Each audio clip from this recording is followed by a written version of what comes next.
Oftentimes employers will say, for example, with a technical person, your technical skills are great, but you are perceived by your team members as difficult to work with.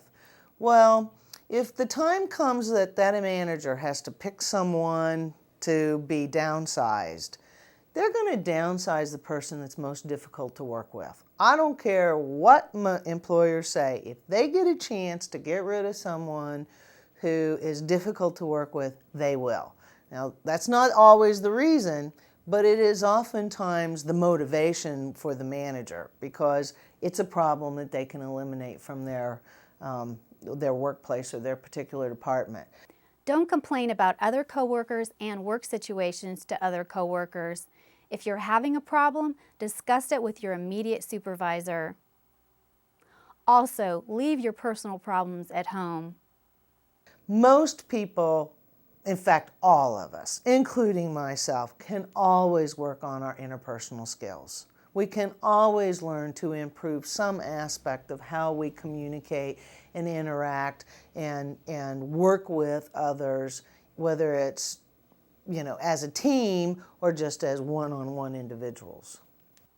Build strong relationships. Be friendly to everyone from the top to the bottom. Doing so makes you part of the fabric of the organization.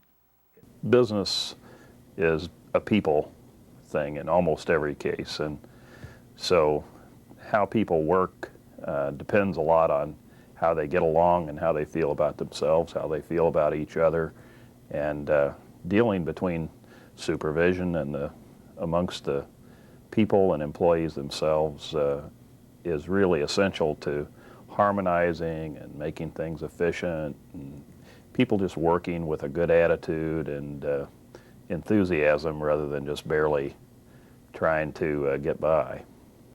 Do your share of the work and some. When you come into a new company, you want to be sure that you're able to ask your supervisor any questions that you have.